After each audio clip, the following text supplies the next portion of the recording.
Welcome to the Core Connection. I'm Mira Rubin here with you on Enlightened World Network. And today's topic is when realities collide.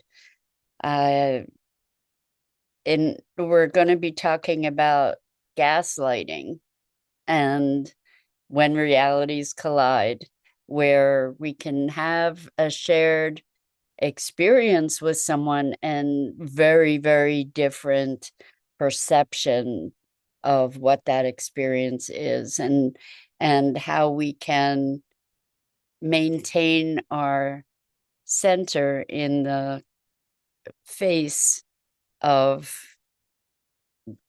a conversation around that, or trying to find a reconciliation of that, how to navigate it, in other words. So it should be an interesting conversation. But before we get started, let's take a minute or two to get present. Let's take a deep breath in through your nose and hold it. And imagine clean, crisp oxygen flooding your lungs, flowing into your bloodstream, nourishing all your cells, all your organs, bringing vital life energy to your body and being. And as you exhale, exhale any tension, stress, negativity, fatigue. And now let's take another deep breath in through your nose and hold it. And this time, imagine brilliant, bright light lighting you up from the inside out, illuminating, electrifying, and energizing all your cells, your molecules, your electrons, creating a brilliant beam of light and energy from your heart out into the world. And as you exhale, exhale any tension, stress, negativity, fatigue. And now let's press our palms together. Vigorously rub your hands together to feel the friction, the temperature, the pressure, the motion, the tickling and tingling when you stop. And allow all those sensations to bring you present right here, right now, into this remarkable physical form that enables us to experience life. Welcome, welcome, welcome. Good morning, Rosalind. So good to have you joining us this morning. And welcome to everyone else who's with us. Today, we're talking about when realities collide, and intentional as well as unintentional gaslighting. And most often, the conversations that we have here each morning come from life experience. And I'm currently in conversation with some folks who are asserting an interpretation of experience that was shared, that we shared, that I disagree with. We have very, very different perceptions of what occurred. And my experience is that there's a rewriting of history going on. And I am speaking this because I think so many of us have had experiences where memory doesn't jive, or where someone asserts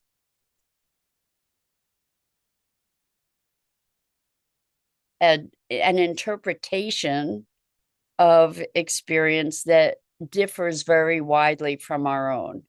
And it's been really interesting and challenging to me to be noticing what's coming up around all this, because as I was growing up, I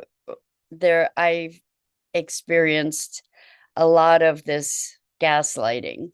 I don't know that it was intentional. I don't believe that it was. I don't think it was engineered. I think it was just very different worldviews colliding. And the question for me now is how to navigate this and keep my heart open.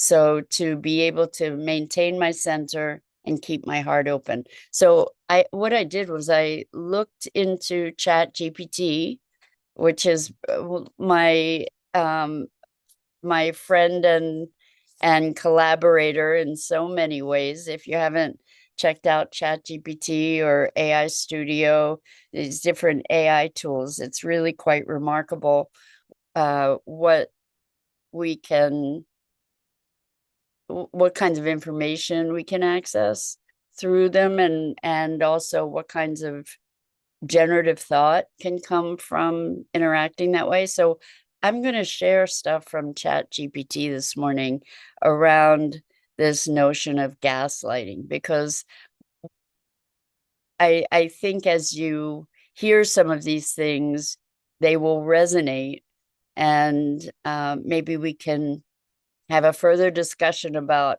how to navigate these kinds of circumstances. So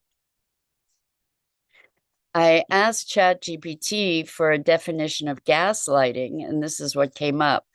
Gaslighting is a psychological manipulation tactic in which a person or group deliberately distorts the truth to make someone doubt their own perceptions, memories, or sanity. The goal is often to gain control, diminish the other person's confidence, or avoid accountability. So, what we're talking about here today isn't necessarily the deliberate tactic of gaslighting, the deliberate manipulation. One thing I want to point out in that description is that a person or group deliberately distorts the truth to make someone doubt their own perceptions, memories, or sanity.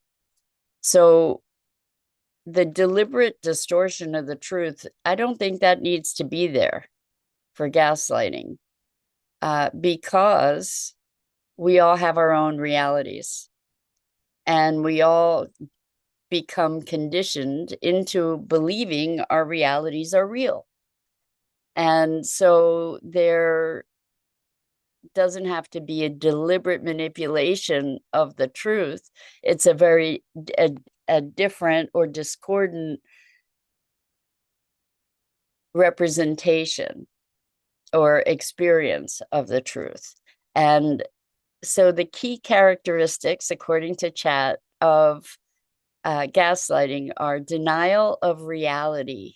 The manipulator insists that events, conversations, or actions did not happen or occurred differently.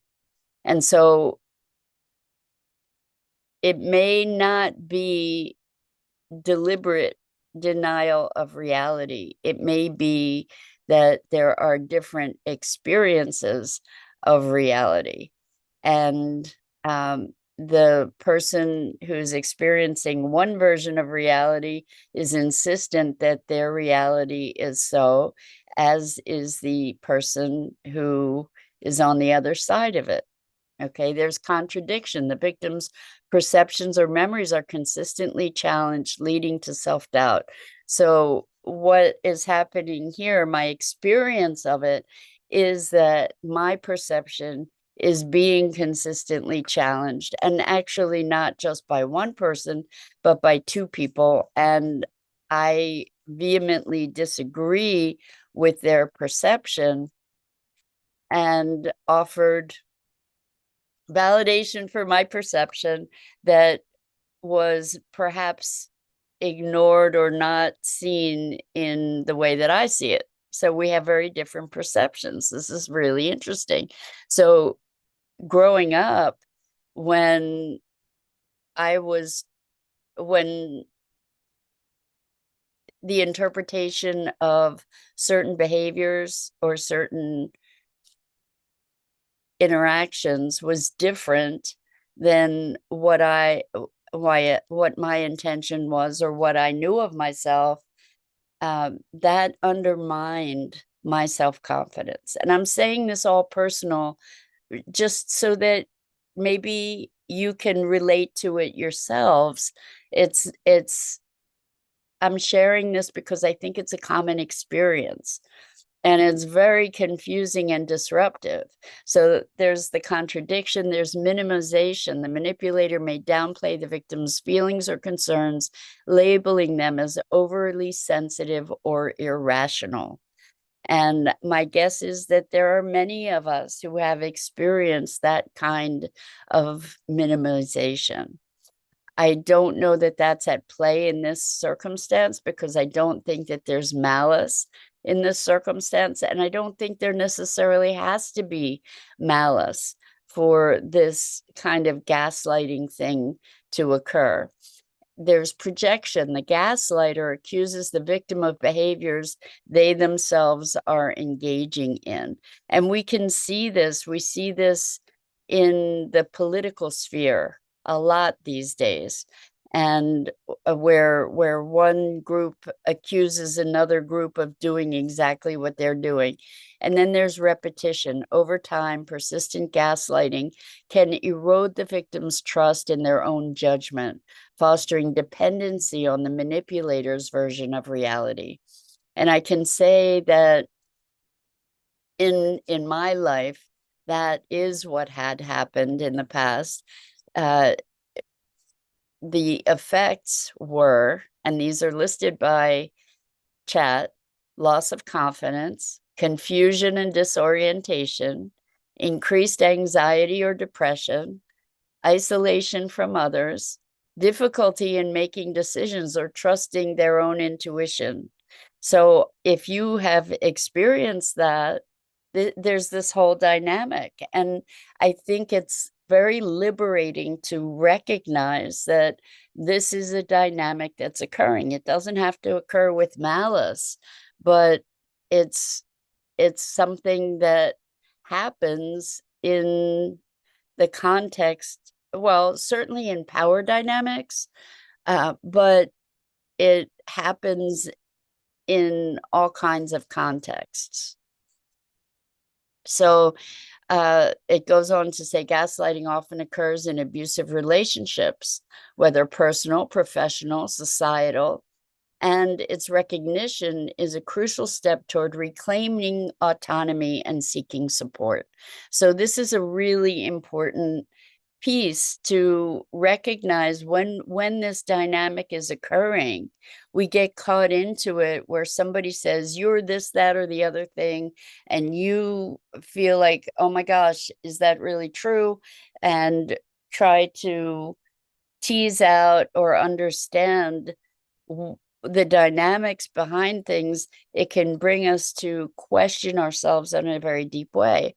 So in discussing this, I wanted to hear what chat would say in response to the question, well, what about unintentional gaslighting, like gaslighting that is occurring not out of malice? So unintentional gaslighting from ChatGPT occurs when someone challenges another's perception, emotions, or memories without intending to manipulate or harm them. Unlike deliberate gaslighting, this behavior often stems from misunderstanding, differing perspectives, or a lack of awareness about its impact. While it lacks malicious intent, it can still cause confusion, self-doubt, and emotional distress for the person on the receiving end. And common scenarios of unintentional gaslighting is dismissing emotions, like saying you're overreacting or it's not that big a deal when someone reflects or expresses their feelings. I imagine that there are many, many, many of us who have experienced that, where our responses are downplayed, where there's not an honoring of our perception, our emotions, etc. Unconscious bias, offering a conflicting version of events without realizing how it undermines the other person's confidence in their memory. So how many of us have had the opportunity to be talking about, well, do you remember this? And remember how this, that, and somebody else says either, no, I have no recollection of that. That never happened. Or no, that's not what happened. This is what happened. And I imagine we've all had those experiences. Um, Chad also mentions cultural differences, interpreting behaviors or feelings through one's own cultural lens, leading to invalidation of another's lived experience. I think we see this in the Me Too movement, for example, where so many people who have been the subjects of abuse were disregarded, were disavowed, disbelieved, etc. Uh, Poor communication, misunderstandings in conversations where one party unintentionally contradicts or downplays the other's viewpoint. And the effects, even when not intentional, can lead to frustration and confusion, erosion of trust in the relationship, a diminished sense of self-worth or confidence, and of course, self-trust becomes eroded as well. So I'm I'm calling this out because I don't think it's an uncommon experience. And there are ways that we can address it. So chat comes up with how to address unintentional gaslighting, self-awareness, reflect on whether your words or actions may unintentionally invalidate someone else's experience. So what's interesting in trying to address gaslighting is that it's very possible that the same dynamic then comes from, because there are very differing perceptions. The question is, how do we maintain our center and honor the difference? This is in an unintentional way. This is when there's not a malice of intentional attempts for control, but for to deepen communication. So in communicating back to the people that have this very different perception, how do I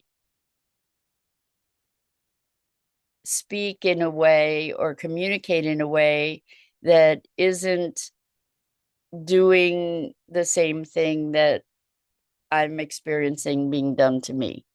So one of the things that chat suggests is active listening. Validate the other person's perspective by saying things like, I hear you, or I understand how you might feel that way. Open communication, clarify intentions, and encourage honest dialogue to prevent misunderstandings. And empathy, acknowledge the other person's feelings, even if you don't fully agree with their perception. And for the recipient, if you feel unintentionally gaslit, gently share your perspective by saying, when you say that, it makes me question my own experience. Can we talk about it? This approach fosters mutual understanding and reduces the likelihood of conflict. So I it's such a fraught topic, such a deeply personal and emotional topic for me, coming from the experience that I've come from in my life, being invalidated in a lot of ways because I was very sensitive. So being told I was too sensitive or I was overreacting or that's not the perception, or being told I was a certain way when I didn't experience myself that way. I think lots of us have similar experiences. And in the face of that, when we experience this deep erosion of self-trust, it's a hard place to come back from. And this is where centering and actively cultivating trust in our own knowing, in our own intuition, in our own perception, not just and you know what, it does help. As much as I don't want to say it, it does help to get validation from somebody else who might be able to be perceiving the circumstance,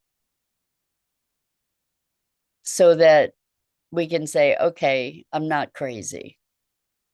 I'm not crazy. So having someone else witness this interchange and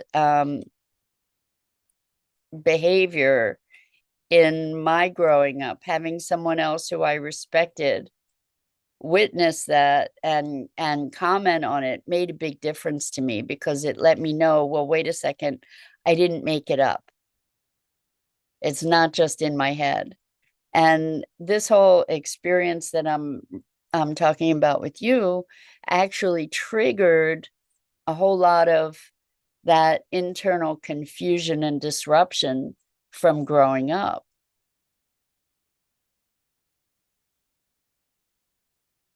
When we're told who we are and how we are, particularly when it's not complimentary, by someone else, and we don't have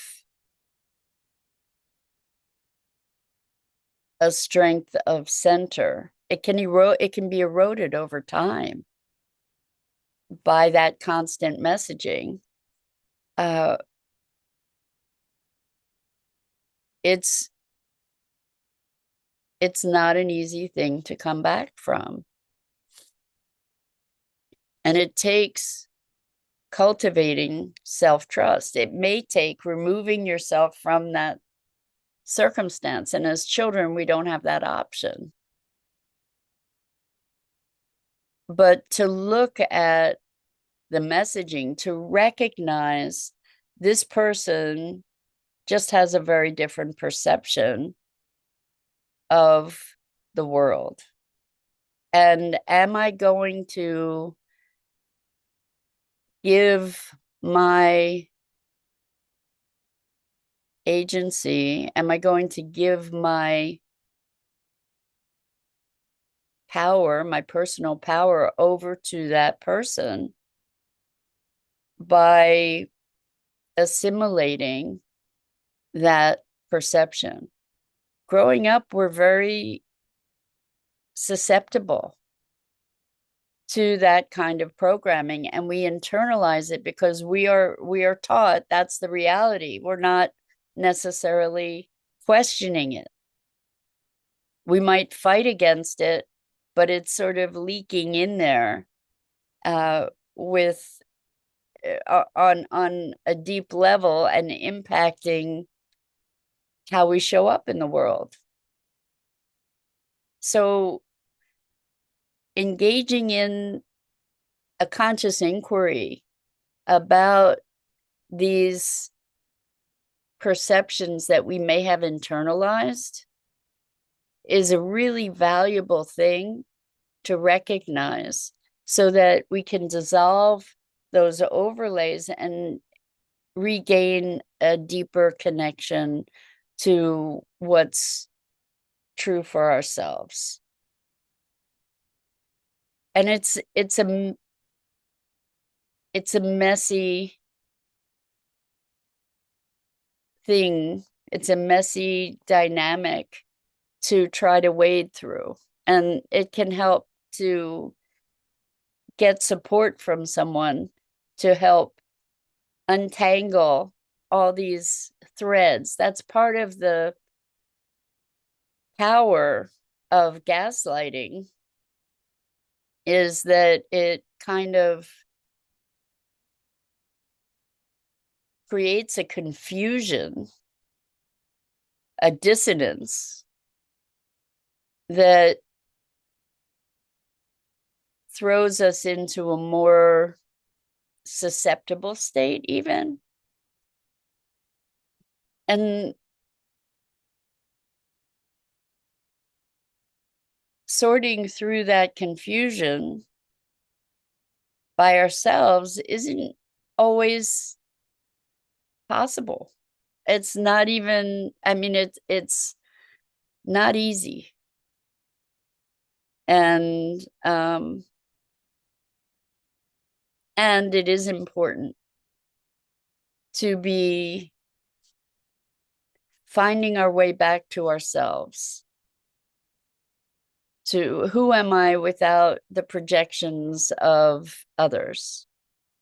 What is this essence?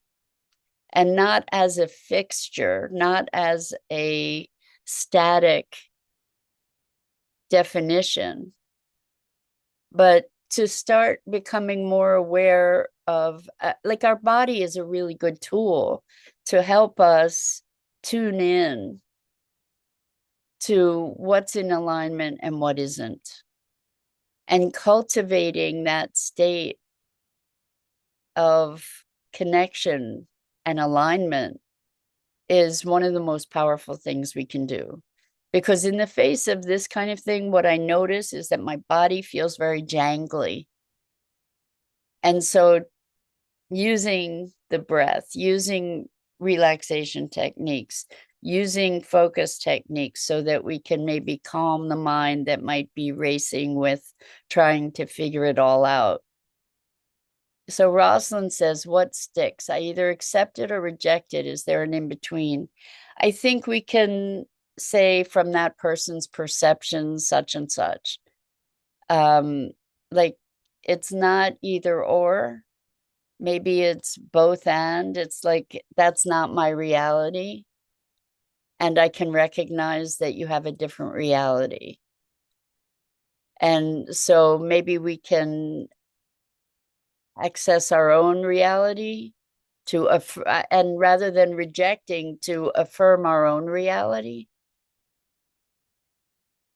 as we deepen into our own connection with ourselves. And to say, okay, you get to keep whatever your reality is, and that's not the case for me. Maybe that's the in-between. Does that resonate for you, Rosalind?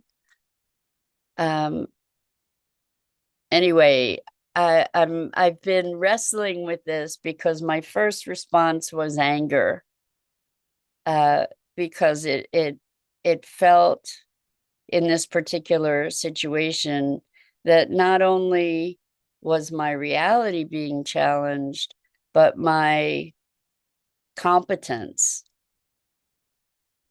And so and I think that the anger and the upset showed up. Thank you. Rosalind says, affirm my own feelings. Yes, I think that's really important. So part of why the anger showed up was that it triggered this whole past of psychological, I'm going to say, abuse. I don't know that it was intended as abuse, but that was certainly experienced that way. And this smacks of it to me. And when someone is trying to assert the rightness of their story in the face of something that just doesn't align, it's important to say, well, I disagree, and to leave it at that, and to be able to look and say, well, is that true? Is that true? Is there some truth to that, without making ourselves bad or wrong, without jumping into a judgment about it? Like, we have room for expansion. We have room, and in order to be able to assess, well, is there truth to that? We need to be able to be strong enough in our center to actually receive whether that's true or not, and to be able to have the personal resilience to look at somebody else's vantage point and to recognize, oh, okay, I can see maybe where they believe that, and that's not my experience. Or I can see where they believe that, and I see how I contributed to that. And I can choose whether to alter my behavior or whatever with that new information. But that's a different thing than just buying into something hook, line, and sinker because someone else is asserting it, or just rejecting it without consideration. So as we achieve more wholeness, we have more willingness to be open for self-reflection. So anyway, it's a wily topic. It's not an easy topic because it gets very confusing because we all live in our own realities. And sometimes those realities collide. It's amazing to me that we get anything done in the world or that we can have good relationships, given that we live in such different worlds. So, yeah, I hope putting a name on this helps, identifying it helps, so that we can say, oh, okay, there's this dynamic going on. And now how do I engage with it from a place of strength and balance and centeredness and hopefully open-heartedness. So that's it for today. I'm Mira Rubin. This is the Core Connection, and I go live here each weekday morning at 9 a.m. Eastern on the Enlightened World Network Facebook page and YouTube channel. And I invite you to please like, follow, and share Enlightened World Network and me. The links are in the description.